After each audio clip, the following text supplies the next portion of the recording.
my friends, welcome back. Pushing my head down into my paint bucket.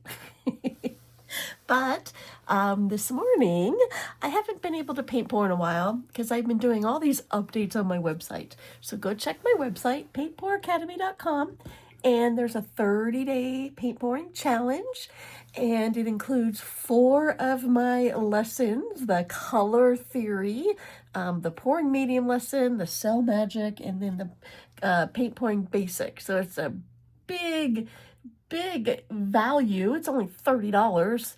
I think we estimated it was like $230 if we paid for all these classes separately, but $30. And in 30 days, you can master paint pouring. And also in my membership program, if you are a member, that's $15 a month, that is included in it. And one of the additions I did to this challenge is let me grab it, created a workbook, artist growth workbook. This is the cover page. I have to put it together, but it's a download. You get the download pages. One of the pages is my flow chart. So my sister helped me do this actually a year or so ago, and I have been putting off putting it out there, and I don't know why, because it helps me, so I'm hoping it helps you. So in this project, I am going to use the sheet because I am actually very curious about the consistencies of my paints that are over here that you can't see, because they've been sitting around for a couple months. So we're going to get started. I'm going to put this project title on here, so I'll go ahead and fill it out with you. Cloud paint pour. And I'm going to do a cloud paint pour because I haven't done one in a while. And, oh, project title and technique. Cloud paint pour. How about that? I might give this a name later. We'll see. The recipe, I'm going to use 1-to-1 DecoArt Satin Enamel, 2 white acrylic, and then my other pouring mediums were 2-to-1 PM to paint, and that we're going to use, we are using paints mixed last, can you believe this, last November. Okay, so that's what we're going to see. I'm putting my pen aside real quick.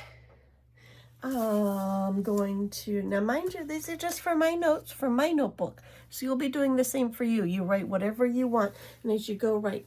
And in the notebook, there's other pages there, and you can get a lot more detailed with your project. But for mine right now, I only want to do this page because I'm really concerned about the consistencies. But my other projects, I will go fill out the other pages.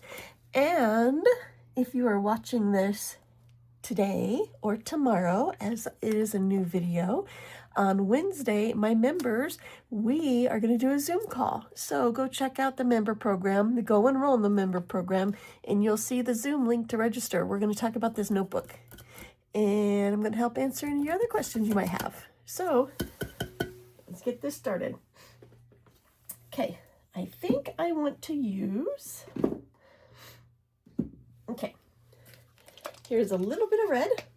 So what I'm going to do, see this logo? My sister thought of this idea. The logo is where you pour the paint because it's a round logo. So that's how much paint I need. And I'm just reusing paints. Just filling up the logo. Oh, there we go. And these are the ones I will be using. And then, if I have enough of this blue, I would like to use this blue. Some of these colors, blop. Some of these colors, there's only a little bit in here, so this might be a little montage of a painting thing. I am not doing any color theory or anything. I just picked some colors that I thought was pretty. This is my white. 1 part DecoArt satin enamel, 1 part white acrylic paint, and then a little bit of water just to thin it out a little bit. Okay, so now that I got that on there, I need to tip the paper. And I'm going to use this real quick. I'm just going to tip it. And look at the consistencies. Whoa! These are the consistencies. And I don't have it at a solid tip. Probably have a 45-degree angle. Okay. You can see the yellow has thickened. The blue's doing pretty good. And I'm just going to tip it. I'm going to see. You can do this for 15 seconds. I'm just going to wait till it gets to the 3-inch line and then call it good. This is the 3-inch line. So the blue is at the 3-inch line. So it looks like my thicker colors, these look equal, going to be the yellow and the white. The seafoam green and this blue are the thinner. And then the red is kind of just like right there in between. So ideally for your paint pours, you want them all to be the same consistency, right? Just depends on the paint pour you're doing and the effect you want. As beginners, you'll want the same consistency. Me being me, I'm just curious what they are. I'm just going to use them as is. So we're going to see what happens. Okay, ready? Okay, cool. I'm going to let this dry as is. And I'm going to add this to my book. So don't throw this away because we're going to add notes to it later. And I'm just going to set it aside. And I'll probably put it over here. There we go. Put it on a flat surface so it can just dry. And that way, that's a good gauge to have your notebook. And to remember what you've done. For me, it's a little easier to remember what I've done because I make my videos and I post them and I can always refer back. And I've been doing these videos for, oh my gosh, 5-6 years now? Who knows? I'll look it up later. But it's a while. So I go like, oh yeah, I remember that. I did a video. Then I'll go find the video and then I'll remember what I've done. So to begin, I'm going to take this. Oh, no. I was going to mix them in a cup. Starting to get ahead of myself. So, I'm going to start with this color, seafoam green, and then I'm going to add some blue.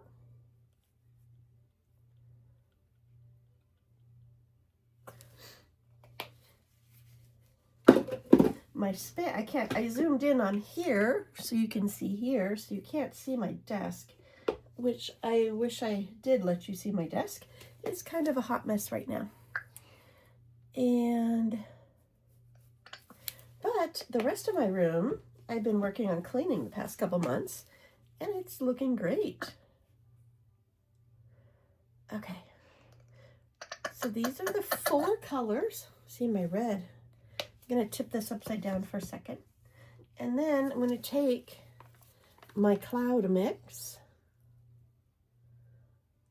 And I'm just drizzling it right on. And what's exciting about doing my consistency test, they are different consistencies, but they're very close and similar. So this white really isn't going to sink too much, which is nice. So let's try this again. A layer of each. Oh, this one looks like, oh, there it goes. And this, I'll mix up some new paint soon. I just really wanted to use up my colors. But, you know, you can only use the same color so much. You got to have some consistency and mixing things up. Oh, it's the red. That's what I wanted. Getting confused. Okay. Put that upside down again. And then do some white. And I'm just drizzling it right on top. And after the video today, I will cover this with, it's not saran wrap, it's called Press and Seal. And that way I can use this again. Let's see if I can get one more layer going. Which would be awesome because my paints, look at this blue. Yay for us using it. Put that aside. And then our seafoam green teal color-ish. Really pretty. And then the yellow, which is actually a mix of yellow. It's like a mustard yellow and then a bright neon yellow.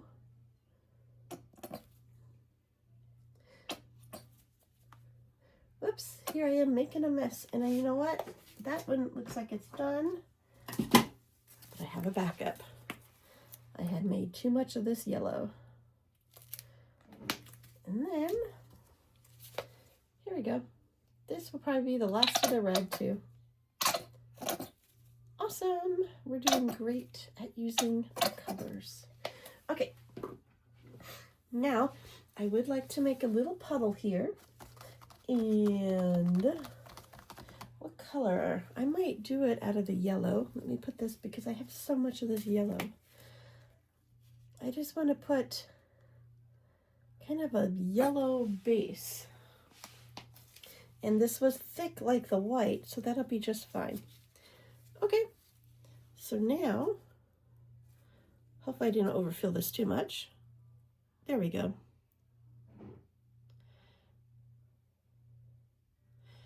And I'm probably using too much paint again. And this is going to be a great example of this color theory I was talking about, because the yellow and the blue colors are mixing. And mind you, we didn't mix very much, right? But they did mix, and we're getting some green in there, some deep green, which is awesome.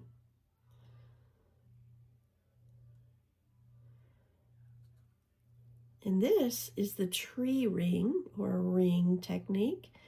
You just take the paint, slowly make little tiny circles, and it mimics a tree ring. Okay, this is so awesome. The red and the white are making a nice pink color. Looks like we're at the end of our... Okay. And you see that? I'm just trying to center it before I'm just going to give it a light spin to stretch it out. And there are air bubbles in here because we splattered the paint in there. Okay, ready? And a spin.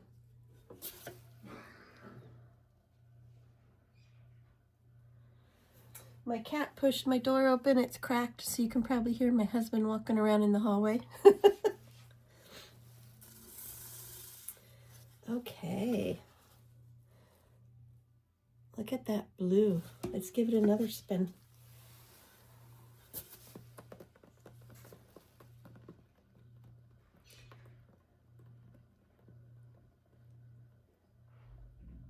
I'm going to shut my door real quick.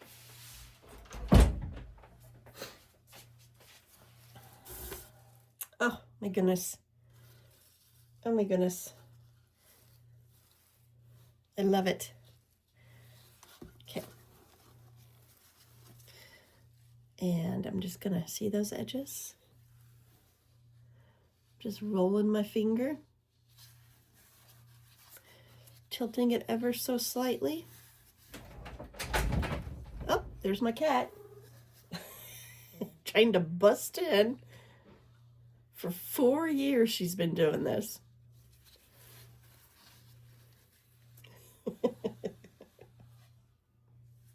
I did put that box in the hallway. It's still there. Did that a month or so ago. And let her do her thing, and she'll be sitting in it shortly. So here you go. What do you think? See if we can zoom in a little bit. The cloud paint pour technique. It is one of my favorites. I do love how it just mimics a cloud, just satin enamel and white. And do you see the center here? How it looks kind of broken up? It's because when I was pouring at the very end, it was just coming out a little bit. So I got the little pores in there.